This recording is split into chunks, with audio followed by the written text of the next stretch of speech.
नमस्कार मित्रों, आज हम पढ़ेंगे हिंदी।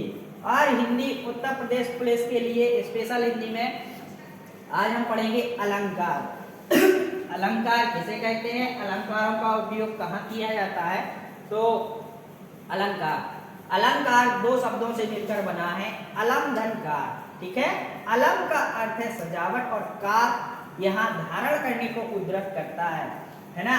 माने अलंकार सीधी सी बात होता है, अलंकार माने आभूषण जो सुंदरता को बढ़ाते हैं उन्हें हम अलंकार कहते हैं। काव्य की सुंदरता बढ़ाने के लिए अलंकार का उपयोग किया जाता है ना।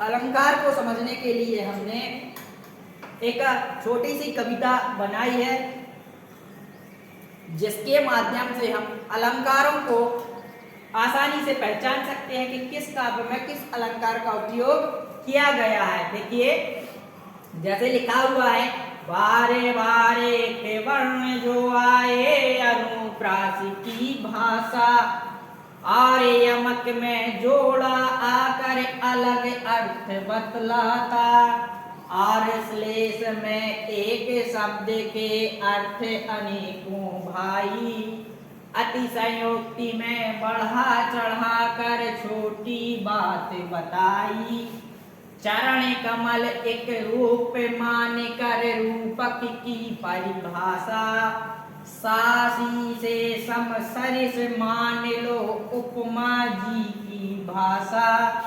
उत्प्रेक्षा संकेत समझ लो मनु मानो जनु जानो, दो चीजों में भ्रम पैदा हो भ्रांति मान्य पहचानो। इस कविता के माध्यम से हम अलंकारों की पहचान कर सकते हैं कि किस काव्य में किस अलंकार का उपयोग किया गया है। इसी प्रकार हम आगे देखते हैं। देखिए लिखा हुआ है, बार बार एक वर्ण जो आए अनुप्रास की भाषा। बार बार एक वर्ण जो आए अनुप्रास की भाषा माने जब कोई वर्ण बार बार आता है, बार बार उस वर्ण की आवृत्ति होती है, वहां पर हमारा अनुप्रास अलंकार होता है। जैसे मुदित महीपति मंदिर आए। देखिए मुदित में मां वर्ण आया है, महीपति में मां वर्ण आया है और मंदिर में मां वर्ण आया है। देखिए मां की आवृत्ति हुई है, बार बार मां आ रहा है, इसलिए हम यहाँ पर अनुप्रास अलंकार पहचान सकते हैं। अनुप्रास अलंकार लिखा हुआ है, बार बार एक वर्ण जो आए अनुप्रास की भाषा। देखिए दूसरा उदाहरण हमारा लिखा हुआ है, चारु चंद्र की चंचल किरणें खेल रही हैं जल थल में। देखिए इस अलंकार में चा चा की आवृत्ति, चा वर्ण की आवृत्ति बार बार हो रही है। चारु चंद्र की चंचल किरणें खेल रही है जल थल में। जब चा चा की आवृत्ति यहाँ पर बार बार हो रही है तो देखिए लिखा हुआ है, बार बार एक वर्ण जो आए अनुप्रास की भाषा माने बार बार जब कोई वर्ण आता है वहां पर हमारा अनुप्रास अलंकार होता है। और किसी प्रकार अगला अलंकार है हमारा यमक अलंकार। यमक माने होता है जोड़ा। यमक अलंकार में जोड़ा आकर अलग अर्थ बतलाता है, माने किसी शब्द का जोड़ा आता है ना, और उसके अर्थ अलग अलग होते हैं। ठीक है, जैसे कनक,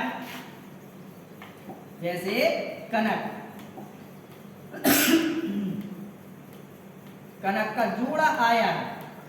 पहले कनक माने है सोना, दूसरे कनक माने है धतूरा।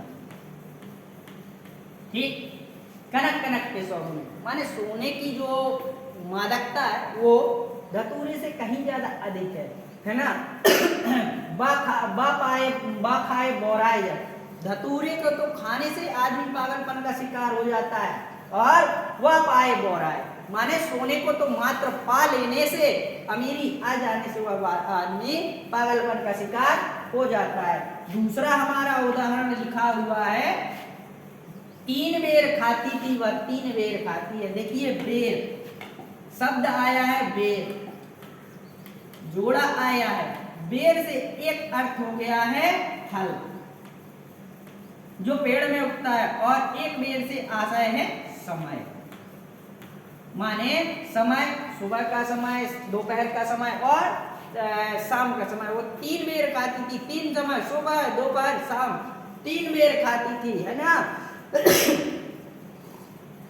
तो यमक अलंकार में बतलाया गया है कि यमक में जोड़ा आकर अलग अर्थ बतलाता है, माने शब्द का जोड़ा आता है और अर्थ अलग अलग बतलाता है। इसी प्रकार से श्लेष अलंकार में है कि और श्लेष में एक शब्द के अर्थ अनेकों भाई। माने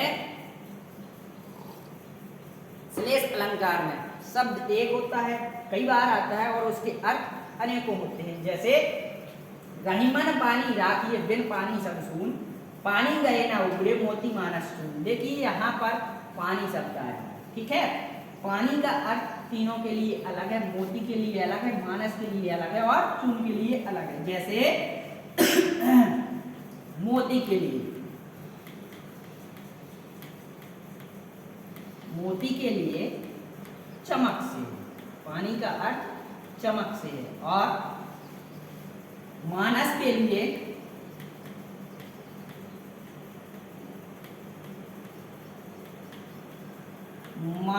लिए प्रतिष्ठा से, इज्जत से।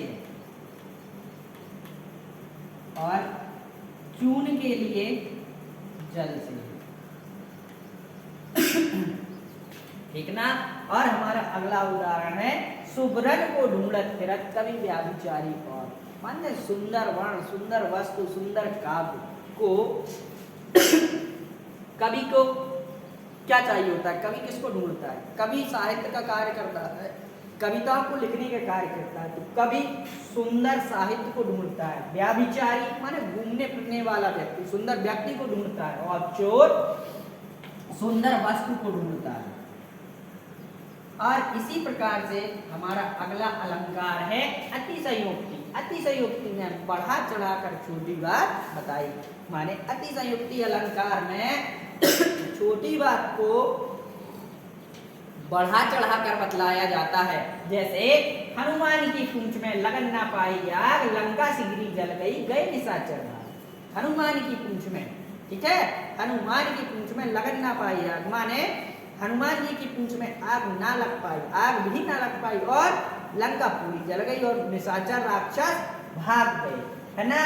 तो छोटी सी बात को हमने कितना बड़ा चढ़ा करके कहा गया है। इसी प्रकार से हमारा दूसरा उदाहरण है आगे नदियां पड़ी अपार, घोड़ा कैसे उतरे पार, राणा ने सोचा इस पार, जब तक चेतक था उस पार। माने बतलाया गया है, उदाहरण में बतलाया गया है कि महाराणा प्रताप नदी के इस पार खड़े होकर के सोचते हैं कि मेरा घोड़ा इस नदी को कैसे पार करेगा।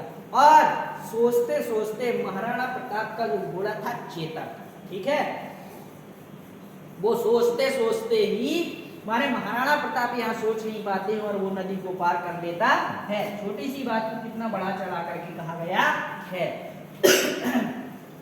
चरण कमल रूप मानकर रूपक की परिभाषा, माने यहाँ पर रूपक अलंकार की परिभाषा बतलाई गई है कि उपमेय और उपमान को एक ही समझ लेते हैं। माने उपमेय और उपमान में हम भेद नहीं कर पाते हैं कि कौन उपमेय है और उपमान है, ठीक है। और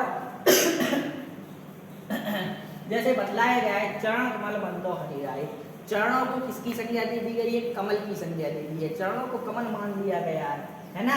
ऐसे ही दूसरा उदाहरण है मैया मैं तो चंद खिलौना लाइयों, हे माता मैं तो चंद्रमा ही खिलौने के रूप में दूंगा। माने चंद्रमा को यहाँ खिलौने की संज्ञा दे दी गई है।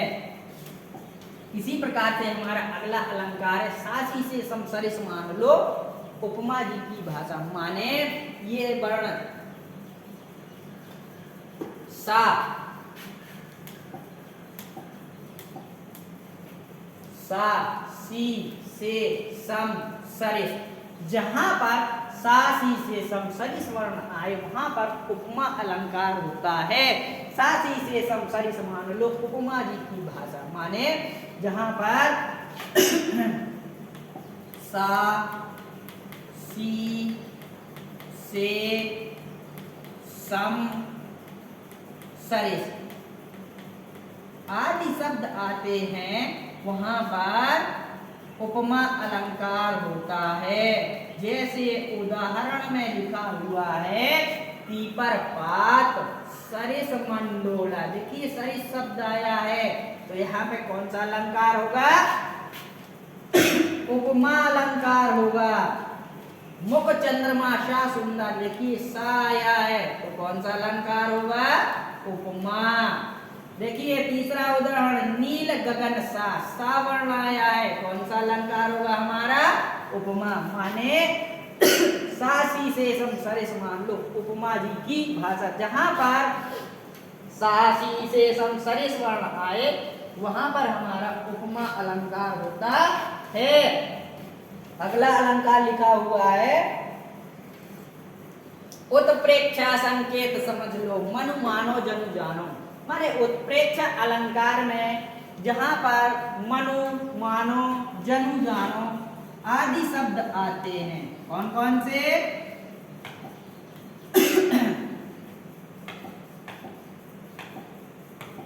मनु मानो जनु जानो आदि शब्द आते हैं, वहां पर उत्प्रेक्षा अलंकार होता है। जैसे हमारा उदाहरण है सोहत ओढ़े पीठ पटु श्याम सलोनी गाल मनाऊ नील मणि शैल पर आतप परियो प्रभात। देखिए यहाँ पर आया है मनऊ शब्द। मनऊ शब्द से हमारा हो रहा है उत्प्रेक्षा अलंकार। लिखा हुआ है उत्प्रेक्षा संकेत समझ लो। माने उत्प्रेक्षा अलंकार में जो संकेत आए, संकेत वर्ण आए, जैसे संकेत शब्द आए, जैसे मनु मानो जनु जानो शब्द आदि आते हैं, वहां पर हमारा उत्प्रेक्षा अलंकार होता है। इसी प्रकार से हमारा अगला अलंकार है दो चीजों में भ्रम पैदा हो भ्रांतिमान पहचानो। माने दो चीजों में जब भ्रम पैदा होता है, दो चीजों में जब भ्रम पैदा होता है, हम नहीं पहचान कर पाते, भ्रम की स्थिति उत्पन्न होती है, वहां पर हमारा भ्रांतिमान अलंकार होता है। जैसे नाच अचानक ही उठे बिनु पावस बन मोर जानत हो नंदित करी यह दिशि नंद किशोर। माने यहाँ पर उदाहरण में हमें कान्हा और मोर की क्रीड़ाओं का वर्णन किया गया है। जहां पर हम कान्हा और मोर की क्रीड़ाओं में पहचान नहीं कर पा रहे हैं, भ्रम की स्थिति उत्पन्न हो रही है, अर्थात यहाँ पर भ्रांतिमान अलंकार है। भ्रांतिमान अलंकार की पहचान है दो चीजों में भ्रम पैदा हो, दो चीजों में भ्रम पैदा हो, भ्रांतिमान पहचान। जब दो चीजों में हमें भ्रम पैदा होता है, स्थिति निश्चित नहीं कर पाते, वहां पर हमारा भ्रांतिमान अलंकार होता है। भ्रांतिमान अलंकार के साथ साथ हम संदेह अलंकार भी पढ़ते हैं, क्योंकि भ्रांतिमान और संदेह अलंकार मिलते जुलते अलंकार हैं। भ्रांतिमान में भ्रम की स्थिति पैदा होती है और संदेह अलंकार में हमें संदेह की स्थिति होती है, हम पहचान नहीं कर पाते हैं भ्रांतिमान अलंकार है या संदेह अलंकार है। देखिए संदेह अलंकार की पहचान होती है कि उपमेय और उपमान में समता देखकर, उपमेय और उपमान में समता देखकर, समानता देखकर अनिश्चय की स्थिति उत्पन्न हो। जहां उपमेय और उपमान, उपमेय जिसकी तुलना की जाती है और उपमान जिससे तुलना की जाती है, इन दोनों में जहां अनिश्चय की स्थिति उत्पन्न होती है वहां संदेह अलंकार होता है। जैसे सारी विच नारी है कि नारी विच सारी है। जैसे उदाहरण है हमारा सारी विच नारी है कि नारी विच सारी है, यह हमारा उदाहरण संदेह अलंकार का है। और ये तो हमारी शॉर्ट वीडियो थी अलंकार के लिए, जिसमें केवल पहचान बताई गई है, और अगली वीडियो में हम अलंकारों को विस्तृत रूप से पढ़ाएंगे, जिसमें अलंकार के तीनों भेद, शब्दालंकार, अर्थालंकार और उभय अलंकार, तीनों अलंकार हम विस्तृत रूप से पढ़ाएंगे। धन्यवाद।